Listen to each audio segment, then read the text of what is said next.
So hi, everybody. Thank you so much for joining us today.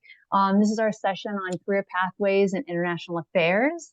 And I'm Kelly Roberts, Assistant Director in the Career Center at the Tufts University. I'm joined by my fellow colleague, Kate Renstad, the Assistant Director on the Employer Relations team, who's kindly helping co-pilot with me today, the tech side of things. So thank you, Kate. And so in the Tufts Career Center, I work with all students to explore careers. I also work specifically with anyone interested in the government, international affairs, and policy career community. So also my career community has a pre-law advisor. So I wanted you to know that. And I'm going to share more about my career community later in the chat, and it has lots of resources on the web. Some of you may know me, I might have met with you. For anyone interested in any of these sectors or intersections that we're going to talk about today, please feel free to make an appointment with me through Handshake, and I'd love to meet with you and talk further. Today's topic, as you know, is career pathways in international affairs.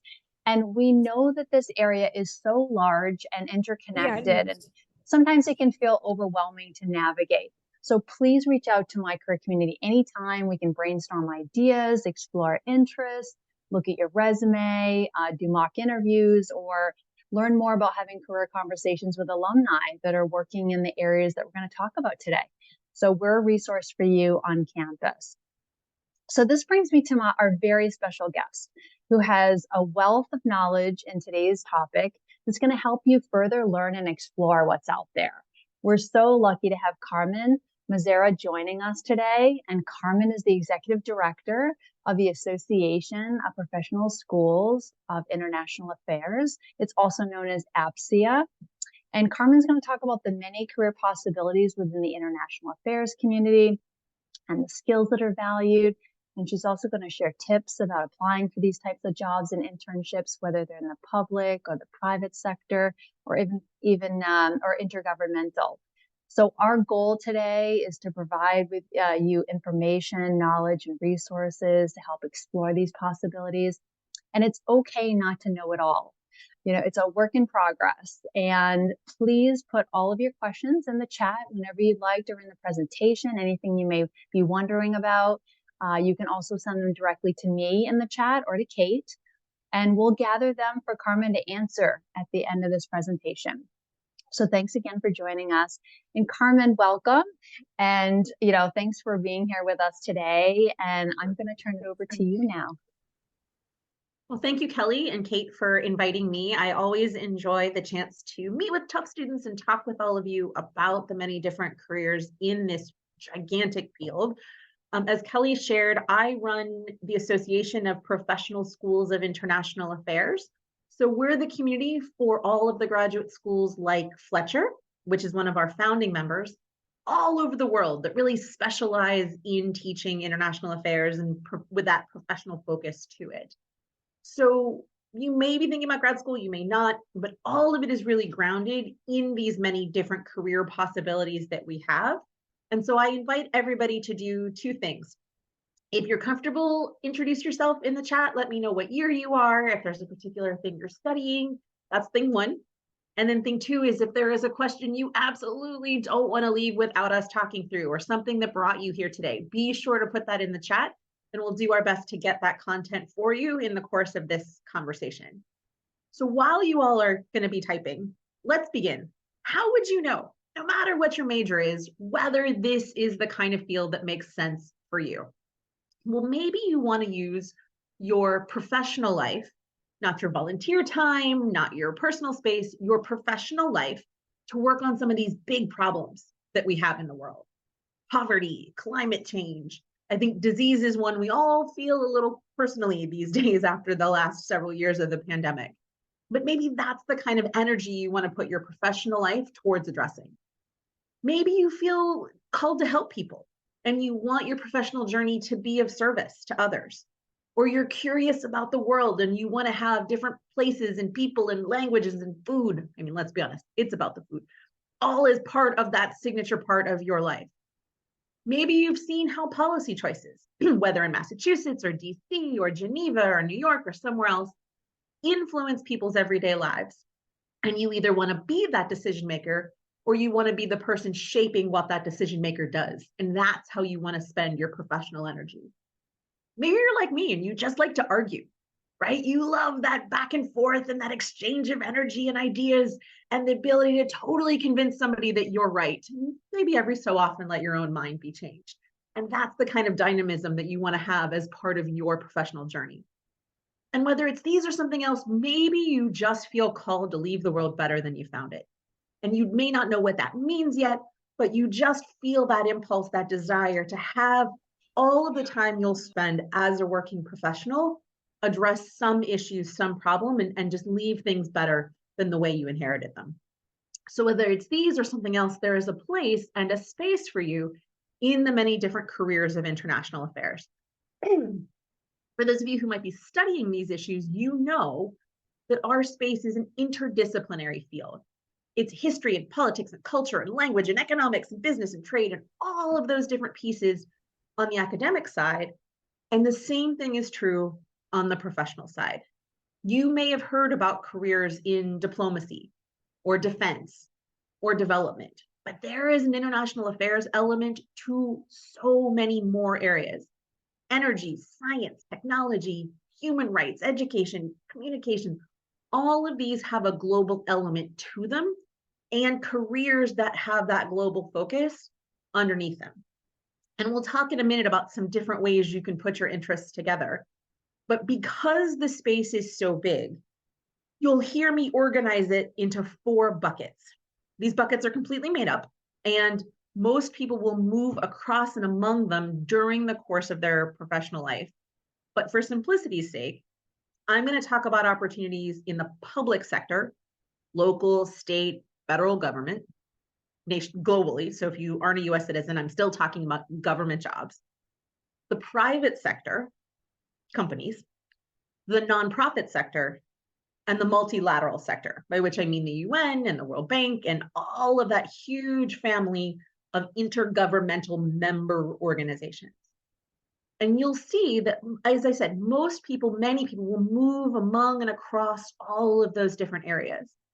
And the reason for that is that they may build their career not around one of those 4 imaginary buckets, but around a particular problem that they want to use their time and energy to solve. So maybe it is a question about energy, and you'll see policy and global affairs questions in the public sector, the private sector, the nonprofit sector, the multilateral sector. So building your search, building your thinking, not around those, but around the problem, lets you figure out all of the different opportunities that still move your energy towards fixing that problem or addressing that issue. So as we look at these different possibilities, that's the lens that I encourage you all to put on these things. Not who do I want to work for, but what do I want to leave better than I found it? Or what problem do I want to make think a little bit less than it currently does with my professional time over the course of my journey? And what kinds of things can you put together? maybe you're studying journalism, or maybe you just love to write and you want to combine that with a particular focus on a part of the world and be a human rights monitor and use those tools of clear writing or honest journalism to tell the story about what's really happening someplace and to move the human rights needle forward. And again, you'll see those jobs at the Department of Labor that leads our work on things like human trafficking, slave labor, all of those kinds of workplace questions. You'll see those roles in the private sector. Mars Chocolate has them, Facebook has them, Apple Computers, Walt Disney, they all have a human rights job section to their work. You'll see those jobs in the nonprofit sector. It might be groups like Goodweave that literally go free kids who are enslaved in the carpet industry. It might be the International Labor Rights Forum who work more on policy questions. You'll see that in the intergovernmental sector. Could be the Asian Development Bank, could be the World Bank, could be the UN, could be UNICEF or some organization like that. So that interest in writing and a part of the world and human rights can translate across all 4 of those buckets. The same thing is true for those of you who might be interested in computer science, whether that's running defense or bringing the fight to others. A combination of security and computer science or politics and computer science can let you move forward working for different government agencies. The New York City Police Department has a huge global counter cybersecurity program. You'll see it in the private sector, you'll see it in the nonprofit sector. Wasn't that long ago that the International Red Cross got hacked, and the names of all of the refugees and the political asylees that they were protecting got shared with governments who were very curious as to where those political asylees had wandered off to. So they needed cybersecurity professionals who also understood the global element of what they do. And again, you'll see it both with intergovernmental agencies, but also the intergovernmental agencies who take decisions about how the world governs the internet or how the world sets policy for cybersecurity. NATO has a huge cybersecurity division in Estonia. There's a group based in Geneva who takes decisions that impact all of our everyday lives about how website addresses work. And all of that needs the combination of computer science and international affairs. So I'm not going to read this whole slide to you, but those are just some examples of how what interests you have or what skills you have, or even what your major is, can be linked together with that global element to have jobs across all of those buckets. And I'll make sure the career staff has this whole presentation. So if you want to unpack more about different parts of this slide, we can go through those. And we'll also happy to do that during Q&A too, if there's one of these in particular that really catches your interest. Because I encourage you to build skills or build interests around a problem and not a job. And because there's so much fluidity to our space, I want to talk a little bit about 5 things I think everybody needs, no matter which of those buckets they want to work in or which of those issues they're going to end up working on. The first one of those is some type of professional experience. What is it to have a boss? What is it to have coworkers? What is it to behave in a professional setting? How do all of those dynamics work?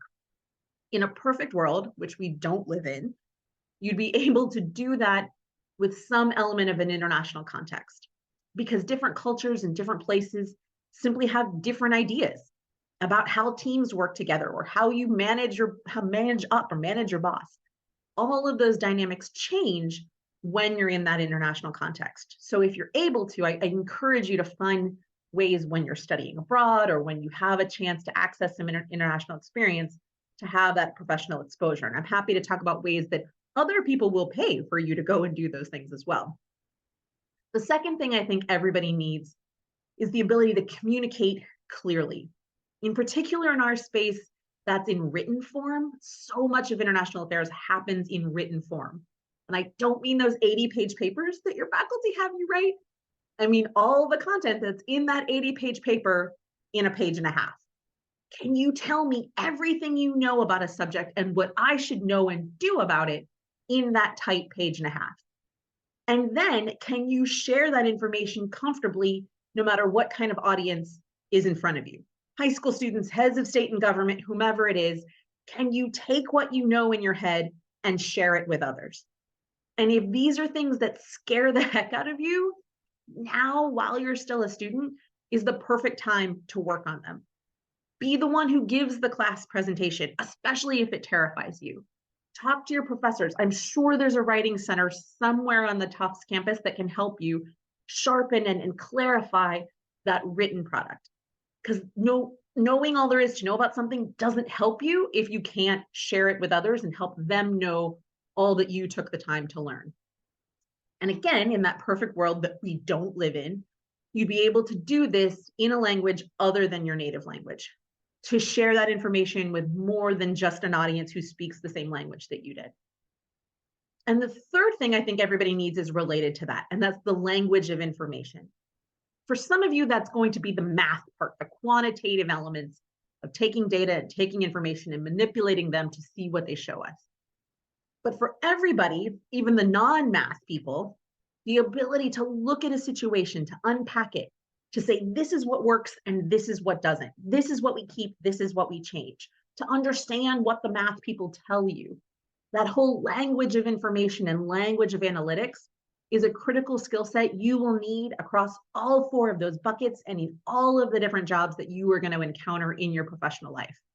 So that's a complement to the ability to transmit what you know, but really to unpack a situation and see what it tells you is another critical skill set that everybody's going to use. The fourth thing I think everybody needs, project management, I know sounds very scary and fancy, but what that means is pretty much the ability to take an idea that's in your head and make it a reality? Can you marshal the human resources, the financial resources, the time to not just think of stuff, but to actually move it from point A to point B? And that is a skill that every job you are going to have and every role that you will encounter is going to expect of you. To not just sit in a room and think of stuff, but to make it a reality and to bring others along with you. And that last piece is about the network of people around you. And I know that networking sometimes has this terrible reputation because it means like standing in dark rooms with a cocktail in your hand, but that's not what I'm talking about. I'm talking about all of the people who just simply know things that you don't know. Your classmates, the staff, your faculty, the alumni, all of these people have information that you just simply don't have. So how can you capitalize on that? How can you build those relationships so that they can share information with you and you can share information with them? If some people may know this story, but I actually have my current job because of the girl who sat in front of me in high school. Her last name starts with an H. At that time, my last name started with an I. So we always said H-I, H-I, H-I. She was chairing the search committee for this job.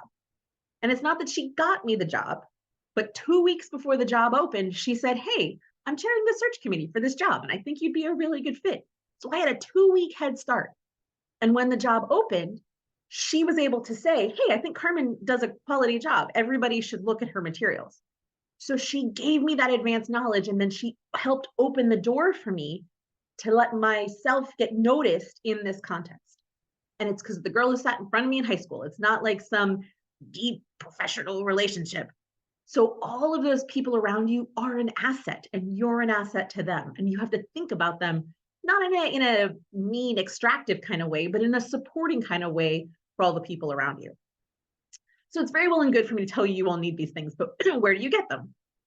Obviously, for professional experience, thinking about the internships that you have, and I'm happy to talk through if I can be of help in those ways, and I'll share some tips at the end or some tools at the end for ways that we can share job and information. But it's also your work study, right? That's behaving in an office and how you interact with others. It's the volunteer work that you do. There's lots of ways to practice those professional skills. For those of you who are able, thinking about how you use your study abroad experience as a chance to build professional skills, language skills, project management skills. You have to get your life together to go somewhere else. If study abroad isn't something that's available to you now as an undergrad, there are lots of ways as you're wrapping up your time as an undergrad to think about a fellowship program or a summer. Lots of ways for other people to pay for you to go and get these different kinds of experiences. You can also build your professional skill set simply in the matter of doing the coursework and the classwork you already have to do to graduate. How do you use that paper that you have to write to sharpen your analytical skills? How do you think about, as I said, being the one who gives the class presentation? Can you take that 80-page paper and work with someone to get it down to a page and a half? So now you have a great blog post on this piece that you've written. Maybe you submit it to an undergraduate journal, and there's a million of them, so that someone else can say, wow, they did a great analysis, and we really liked how they unpacked this thing and shared this idea and unearthed this problem. Even in the process of doing these things, applying for study abroad, putting forward your coursework, writing for a publication, you can practice those kinds of project management and writing and analytical skills. The same thing is true if you think about going into the Peace Corps or AmeriCorps. Volunteer work, there's plenty of online and in-person volunteer opportunities that let you work on and sharpen all of these different skills.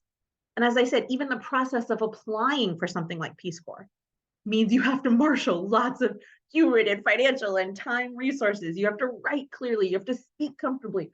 Even if you don't get it or you don't decide to go, that exercise lets you sharpen your muscles in all of these areas. And then there's so many other networks around you, even outside of the Tufts community. There's a million young professionals groups. The World Boston has a very active young professionals chapter. Lots of things going on around you that let you link in with others who also know things that you don't know, and you can share things that you know. And that's the last piece I want to talk through on the skill building set. The pandemic has shaped a lot of things and changed a lot of things, some for the better. So there are now many more remote internships and volunteering opportunities than there ever used to be.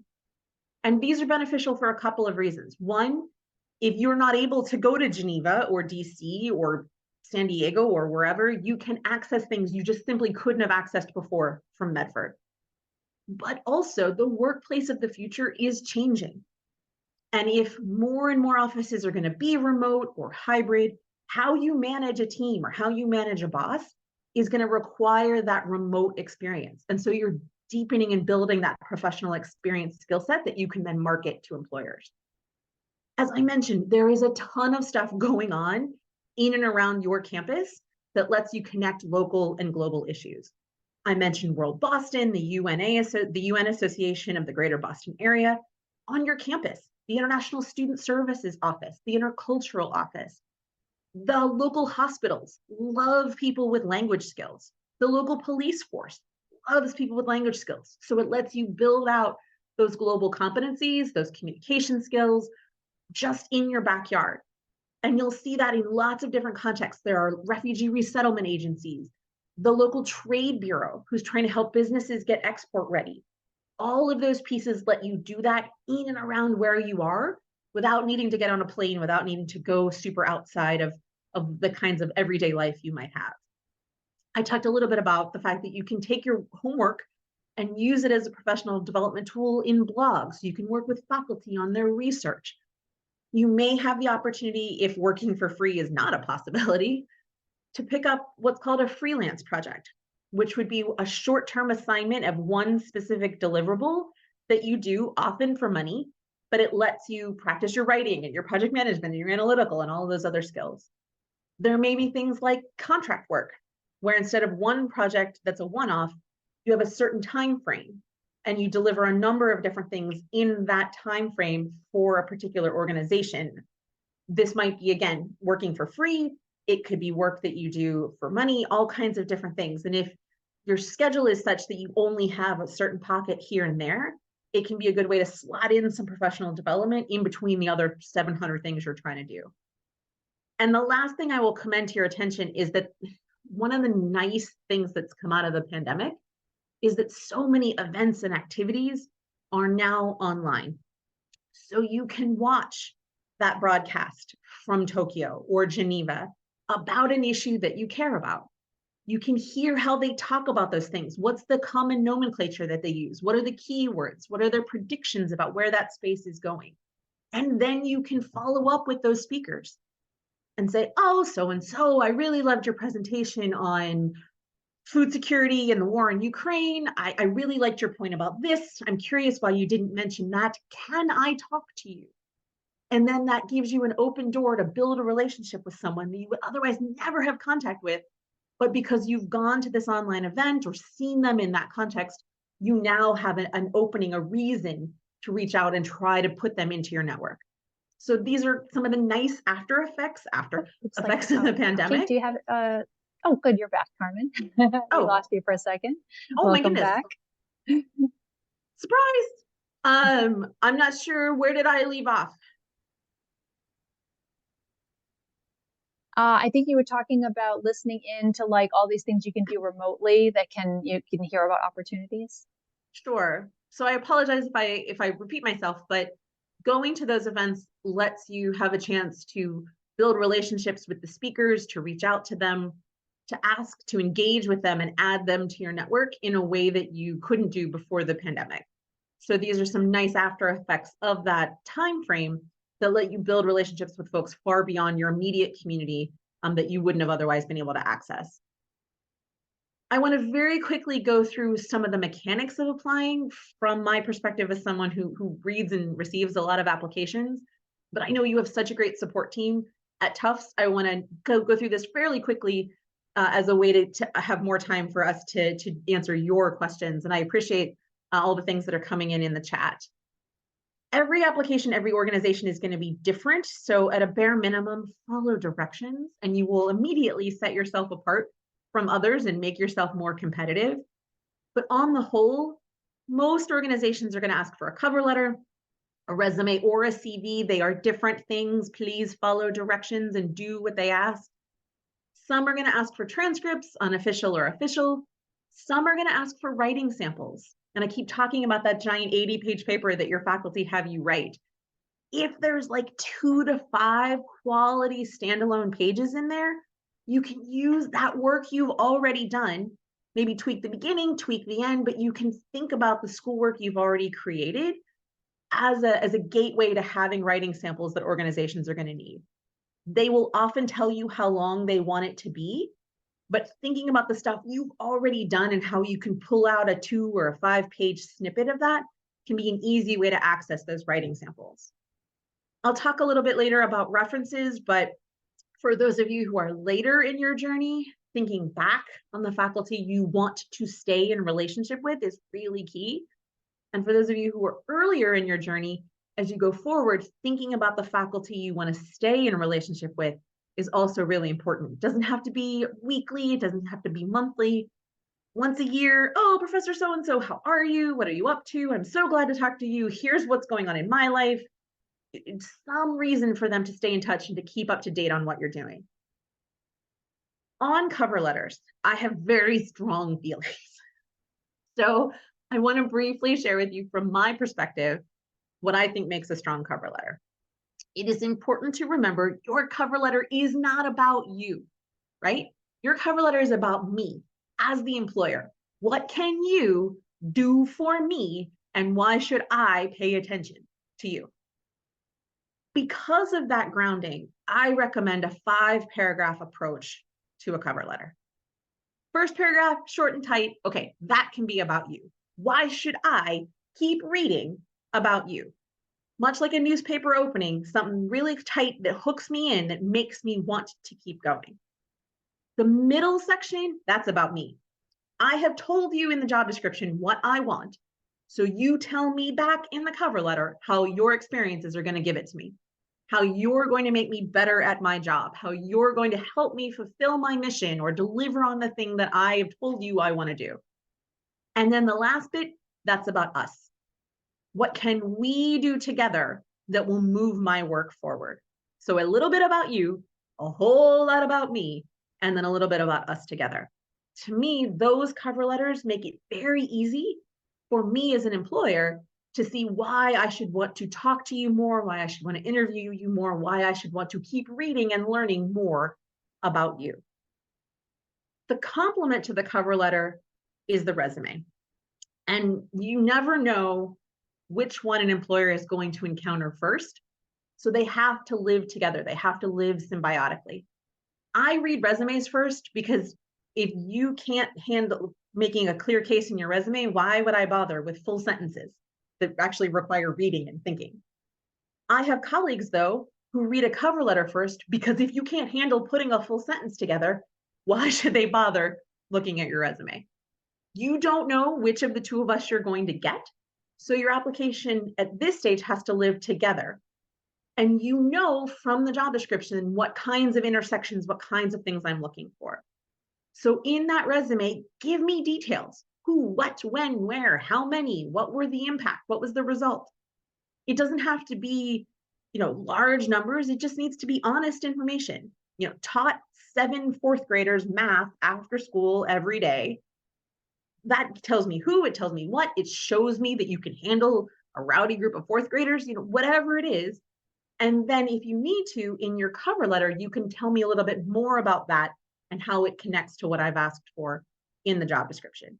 Because I taught 7 fourth graders math every day after school, I have capacity building skills. I have organizational management skills. I know everything about LOL dolls, whatever fourth graders are into these days. I don't know.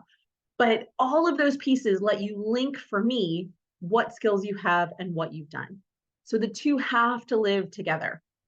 I would also argue at this stage, for most of you, 1 page is sufficient to encapsulate all of the work that you've done. And I know some of you feel very strongly about the project you did in 4th grade, about the science. Okay, if you're applying to the Association of 4th Grade Science Fair winners, yes, what you did in 4th grade is absolutely relevant. It connects to the job. It showcases that you understand my mission. If not, you don't need it there. It's just in the way of me finding the information that I actually need to showcase why I want to talk to you. And that's the key point. The purpose of the resume and the cover letter is to get you the interview. It's not to get you the job. And so if those two things are successful, you need to prepare for the interview. Learn about the company, learn about the job. If you can find out who the interviewer is, learn more about them. There's 1,001 lists of likely interview questions. I am sure the career team has practice tools that will let you get ready for that experience. If you can, look the people up, look the company up on LinkedIn. Be darn sure they're looking you up on LinkedIn.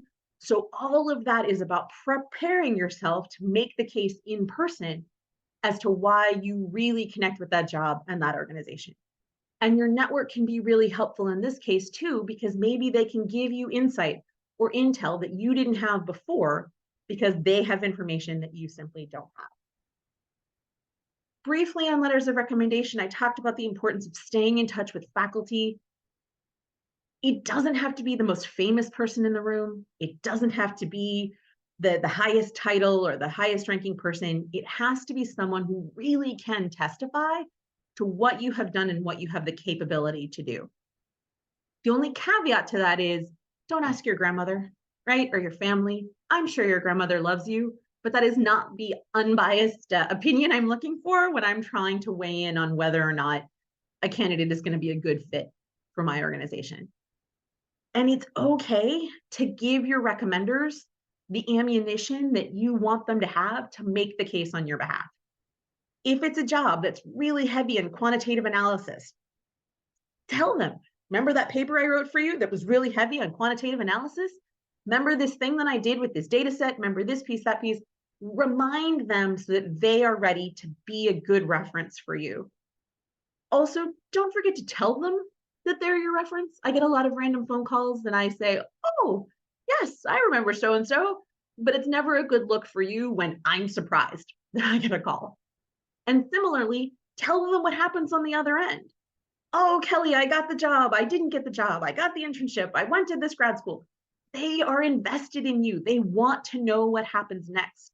And it entices them the next time you need a reference to continue to be engaged because it worked the first time. Let's see if we can have it help the second time. The very last piece before I open the floor up to all of your questions is I want to share some of the many different tools and resources that we at APSIA have to make life a little easier. I talked briefly about the grad school piece of our work, and we have tons of events throughout the year to help you, if you think graduate school is going to be a stop on your journey, find the right program for you. Tomorrow, September 28th, we have an online grad school fair that's going to bring 30 plus schools from all over the world here to talk to you, to answer your questions, to build relationships with you. And I'll throw that link in the chat when we're finished. I've talked a little bit about fellowships and scholarships and ways to get other people to pay for stuff. We have a whole filterable directory of fellowships on our website, and you can search whether you're trying to pay for study abroad or research or grad school or whatever you want to do. We have profiles of all of our schools on our site. You can learn more about them and the kinds of pathways that they open up. We have a whole career guide that unpacks in more depth those issues that I talked about at the beginning. And then we have an active jobs board where people post those remote internships all the way up to faculty and PhD positions. And you can refer to that. And we also pump out as much information across our different social media channels as possible to tell stories and share internships and talk about job opportunities and all of those different elements. And if you strike out with all of those, my email is on the screen as well. And I'm always happy to try to find a time to chat with students and to be of service to answer your questions and to go from there. We also have monthly open office hours where you can just kind of wander in and ask whatever you're interested in. So with that, and I will put all those links in the chat, I'm going to stop sharing my screen.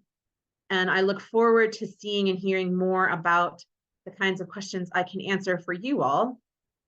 But let me just throw all those links in, and I'll also include a link to a piece on quality letters of recommendation, because I know that's often a common question that folks have.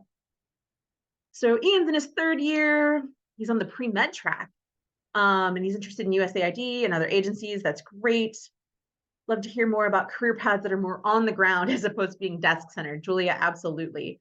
So in terms of roles that are what we would often call backstopping compared to field work, those are two of the common terms that you'll hear in terms of on-the-ground jobs versus desk-centered. The key questions are what So being in the right place at the right time is a great way to get that field experience. So if you're able to study abroad, if you're able to move and just go, which not everybody can, if you're able to find an internship that will put you in that right place in that right time, organizations will often scoop up well-trained people around them to continue their stay in X place in X country. In terms of the work, it's really going to vary. If you're interested in global health crises, the skill sets that you need are going to be different than if you're interested in conflict resolution or trade and development. So thinking about the kinds of issues that you want to be in the field doing and working on, if it's something like women's empowerment, that education experience, that teaching of fourth graders is actually huge, because a lot of what you're doing, you're not doing the work for those women you're trying to economically empower. You're trying to build their capacity to do the work on their own. So experience in education, in translating complicated ideas into ways other people can understand. All of that is really useful for what we would call field work. But if it's more trade and development, then experience with a small business can be really helpful. Experience understanding the regulatory environment is going to be really helpful. So being there physically and understanding the technical needs of a job like the ones you're interested in are two key ways to make sure you're field forward and not at a desk here in DC or wherever you happen to find yourself. And I'm happy to go more into that if that's helpful. Nicholas is interested in gaining a deeper overview of future careers in Nashville as we put in for undergrads. Nicholas, this is actually a great time for entry-level roles. A lot of folks in this weird economic moment that we find ourselves in are investing in entry-level jobs for undergraduate. So folks who've just come out of their undergraduate degree. Of those three imaginary buckets that I talked about, the public sector, it's going to vary by agency, but there's a whole what they call general service GS scale. So you can look at where you fit in with your language skills, your education, your years of internships and experience, which GS number you are, and then search for roles that fit into that particular GS. And if I have a minute, I'll see if I can find the link to the GS scale. Private companies, it's going to be a lot of very entry-level associate roles. Occasionally something as high as an analyst role would be that entry level, but that usually takes a little bit more years and a little bit more education to fit into that analysis piece. On the nonprofit side, again, associate coordinator, those are going to be the kinds of titles that you'll see for entry-level ops for undergrads. And then our dear friends in the multilateral sector, unfortunately, it's going to be part of a longer-term plan. Most multilateral agencies require a master's and 5 years just to get in the door.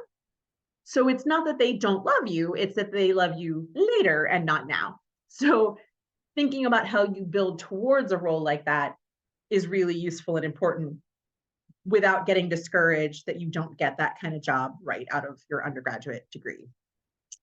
Kelly's sharing, everybody. Thank you, Kate. She thinks my advice is great. That didn't mean to rhyme, but there we go. Grant is my dear friend with the puppy, who's a sophomore. He's interested in international security, insight into what internships are available, and how to go about finding and applying for such opportunities. So Grant, with roles in international security, again, I'm going to do my 4 buckets, but again, very fluid. For roles in the public sector, in the .gov sector, it's useful and important to have a security clearance, because that is the gateway into many, many different opportunities and roles, and you literally can't get a job without it. And I will pull for you in just a second some tips on, there it is, preparing to get that clearance in advance, because there's lots of information you need to track. You have to tell your friends, they're going to get interviewed, all of these different pieces. Lots of organizations, and it's great that you're this early in your career, look for students to work during the summers between school. And if you do well in those contexts, they often help transition those roles into full-time jobs. So of the 18 different intelligence agencies alone, many of them have those kinds of roles. So intelligencecareers.gov that I just threw in the chat can be a great way to find those student and recent graduate opportunities. So looking at what happens either the summer between your sophomore and junior year, although you'll have missed a lot of those deadlines, or between your junior and senior year, can be a great way to find some of those gateways into international security roles in the public sector. The same is sort of true with the Pentagon, although it's a different beast. And then a lot of the other security apparati that are around, the three-letter agencies and those kind of things. For security roles in the private sector, it's going to be, again, a lot of understanding of how different parts of the world work, where risks are for different companies, where opportunities are, and how they navigate those different environments. So in that context, again, an internship in a private company or a trade association to see how the landscape for that whole industry works can be a great gateway into a security role in a private company. For nonprofits, it's going to really vary by issue area. If you're interested in food security or human security or security analysis, there's going to be more formal internship programs, again, that will happen in the summer. And again, now is the time for a lot of those kinds of opportunities. And I know your career office has a lot of that because I send it to them. Yeah. And then again, on the multilateral sector, a lot of that is just closed for undergrads, unfortunately. So, and Carmen, thank you. I also just wanted to add to that. Thank you so much just to what you've done so far. This presentation has been so incredibly helpful. And I just put in the chat as well a resource about creating your federal resume to tag on to what you're talking about for people interested in those government security jobs. We just created this new resource. It's tips. So thank you so much. Back to you. Absolutely. And that's linked to the fact that a lot of federal hiring happens through a website called usajobs.gov. Yes. And this is where every federal agency, local, state, or not local and state, but whether they're working in Massachusetts or Tulsa, Oklahoma, or DC or whatever, goes to find candidates. And so creating in their specific style a really strong profile is how you get noticed for jobs. So it's wonderful that your Career Center has made this so much easier for you all to build a profile that really stands out in a good way within that really specific environment and database. One of the other things you can do as you start to build out your USA Jobs profile is that's where they're going to put internships, both remote internships like what's called the Virtual Student Federal Service, or the VSFS, which every July, and I misspelled it, that should be .gov. Every July, they're going to open up tons of virtual opportunities to let you intern with different agencies. It's, I think, up to 25 different federal agencies. It won't give you the clearance, but it will give you exposure to federal life and something really cool to put on your resume that you can do in your dorm room, in your jammies, wherever you happen to find yourself in the world. But all of that is linked jobs and internships to how good your USA Jobs profile is. Zoe is a sophomore. That's great. What kinds of internships are available for international students? Is it mostly the private sector? It's going to be the private sector and the nonprofit sector, particularly on the internship side. So yes, the government sector is unfortunately closed unless you're going home. And sometimes people do work for the US government in their home country, but any .gov op here is going to be unfortunately closed to you. On the private sector side and the nonprofit side, there's two approaches: figuring out companies and nonprofits that love and appreciate the fact that you have this deep dual understanding of your home country and of the US. So what are the industries that go back and forth? What are the growth opportunities? If your country is a major exporter of soybeans, thinking about the Soybean Trade Association, major soybean exporters, all of the infrastructure around how that goes that says, oh, this is perfect. We're US companies trying to operate in this market, and she understands exactly that intersection. So thinking about how this wonderful duality to your experience is a professional marketable asset to those companies or to those nonprofits, because what they have to recognize and agree to is two things. One, they have to prove that they couldn't have given the job to a US citizen, and unofficially, they have to believe that you are worth all of the extra paperwork and all of the extra components that are going to go into hiring someone who is not a US citizen. So thinking about those wonderful assets that you're going to bring, without knowing what country you're from, so your language skills, your cultural skills, your all of those pieces, project management, you've had to manage living here and all of that and moving and all of those components in a way that other people haven't. So all of that is highly marketable, but you have to find someone who's got the infrastructure and the interest to invest in an international student like that. Kelly, is there any other good advice that you have? No, yeah, so I would say that's the same as I usually recommend is because I used to work in international education, and knowing the value of what international students bring with the language, the cultural understanding, the adaptability skills. So thinking in terms of those skills, flexibility, communication, like you talked about with language. Yeah, just like unpacking what those skills and qualities are that have enabled you to thrive in the US in a new environment.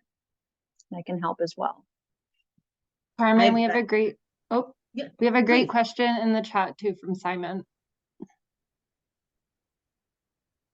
In the main chat. Which one? Oh, from Simon. Yes. Let me do Caitlin's real quick, and then Simon, I will be happy to talk about salaries. So for health and the environment, Caitlin, it depends on whether you mean the way the environment shapes people's health, whether you mean the way that climate change is going to impact the movement and the emerging of diseases and those kinds of things. So as I talked about at the beginning, thinking about for you, what kinds of intersections between health and the environment have led you to make that concentration? What are the kinds of problems that you want to solve? And once you've thought about, maybe it is how the built environment or the physical environment or air quality impacts health, then you can push yourself to say, well, I'm majoring in IR. So when I'm talking about people's environment and I'm talking about people's health, what people do I mean? Oh, what I really mean are people in China because the air quality is so terrible. Okay. And then what I really mean about air quality is the fact that all the factories pump out X and Y amount of pollutants and asthma rates and lung disease rates and that's. So you push yourself to sharpen and sharpen your terms from I'm interested in global health and environment down to a particular problem. I want to get the Chinese government to better regulate factories so that they pollute less and fewer people have lung cancer. Once you get to that, you'll find the network of the web of organizations working around that problem. Folks like the World Resource Institute, folks like this is true, like the American Cancer Society and the American Lung Association have a global element to their work too. So you've come to see who's trying to address the problem, and you can see who's in the way of the problem. And from there, then you can learn about all of the organizations working on that. Then you can see what sorts of jobs are there and what sorts of skills you need. So a place like WRI that has a Beijing office and has a DC office and offices in lots of places, maybe you do need to learn Chinese. Maybe you do need to lean more into the biology or more into the regulation or whatever. So starting with a sharpened problem lets you understand what organizations are there and then see what they're working on. That was a way longer answer than you wanted, Caitlin, but that was sort of some of the different ways you can approach trying to unpack some of that. Oh, Simon, Carmen, please. I would just add to that as well. We do have, you might want to explore as well, Caitlin, the career community that they focus on the environment as just another way to look at resources and information. We have a career community around that. And you'll find that I put the link in the chat, you'll find that there's the community health and public policy and environmental affairs is on that page where you can, Malika is one of our advisors you can talk to further as well. Thanks. Sure. And I just threw our career guide page on environment, although it may not have that exact health component to it. So Simon would like to talk about salary negotiation and how would someone know if being paid too little for skills like language proficiency. So it's going to depend on, so I'll put the salary negotiation piece to the side. How do you know if you're being paid fairly? Again, back to our 4 buckets. The government is going to pay exactly what they tell you. They're going to tell you what the bands are. They're going to tell you if you have this language skill and this degree and this experience, this is where you fall. And there's gradation in there, but there it is. The multilaterals, to a certain extent, are going to be similar. The biggest fluidity comes in the nonprofit sector and in the private sector. And in those cases, it's going to not just be one particular thing that tells you what you're worth. It's going to be a combination. So just having language skills may get you a bit of a boost, but having no experience in language skills is not as good as having some experience in some language skills. So what you're worth can be in context, but to a certain extent is what the job is spec'd for as an organization. We pay coordinators $25,000 a year, and that's it. And if you are unwilling to accept $25,000 a year, you shouldn't apply for those jobs. But there is some flexibility that you can use to go from $25,000 to $26,000 by thinking about those assets like language skills. So companies are going to have clearer information than nonprofits. To be honest, I've been in the nonprofit sector 25 years. It's a murky, murky space. You'll be able to see, and a lot of states have started to regulate and require salary postings. So if the company you're applying for doesn't post it for your job, maybe they've posted it for other positions, or you can find a comparable role and see what they pay. But the key there too is, are the companies comparably sized? And you can see how big the companies are. Are the companies comparably resourced? So if my nonprofit is a $200,000 a year nonprofit, and you come to me and say, well, the Red Cross pays $1 million. Well, yeah, they're a multi-million-dollar agency. I literally don't have $1 million. So, you know, looking at truly comparable organizations from other places will tell you if that job is what that job salary could be or should be. So there's some ways to just get context to it. And once you have that context, if you get the offer and they say to you, all right, Simon, we want to pay you that $25,000 to come in on this job. And if it's truly a non-starter, you should have walked away sooner. To be like, if you want 50K and it's 25K, that's a good, you need to know that. But if it's 25 and you're really kind of hoping for 27, or you think you could get them to 27, the key parts about salary negotiation are to, again, always frame it in terms of the employer, right? Just saying, I want more money because I want more money, or I want more money because it's very expensive to live in Boston, or I want more money because I like to collect shoes. Like, I don't care, right? I'm an employer. I don't care where you live. I don't care that you like shoes. I want to know what you can do for me. So as you go into that negotiation, you can say, I see that the job is thank you for that offer of $25,000 because I am fully fluent in Russian, because I have these internship experiences, because I have these things that will make your work better. Could you invest more in me at the $27,000 level? And sometimes they'll say yes, and sometimes they'll say no. And if they do say no, you have a choice. You can not take the job, or you can maybe try for something else. Oh, I totally understand you. There's no more money in the bank. I might more of a flexible work schedule be possible. Might I be able to do this thing? Might you be able to pay for continuing language classes since I'm going to be using my Russian so much? As an employer, I can tell you, I only have so much for salary. And if I start you at 25 compared to 27, I have now obligated myself to continue that investment on forward, which I just might not be able to do. But I might be able to trade time or effort or time in the office for money, because I don't care where you're working as long as you're working.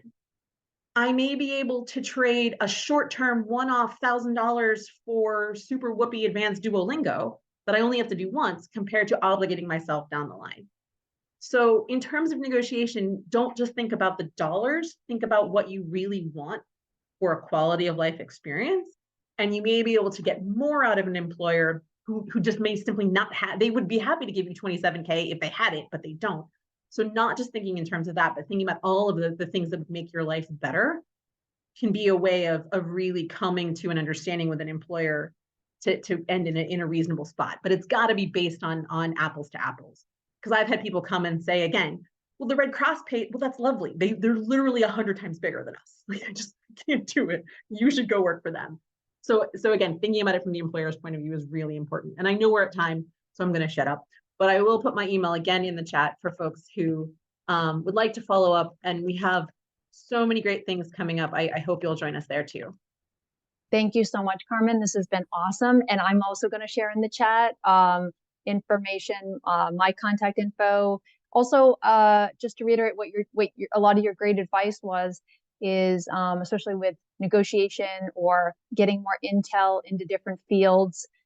We call them career conversations. Talking to alumni that are working in the spaces that you want to be in could also give you some of that insight into that. Glassdoor is another way you could find salary kind of standards out there. But I think talking to people in that field can also be a helpful guidance. And so this has been lovely. We're going to wrap it up, and I just want to thank you so much again for your time today and answering all these questions and providing all this information. We always love having you here at Tufts. Well, thank you for the invitation, and thanks to everybody for your really great questions. It's been fun for the last spending the last hour with you all.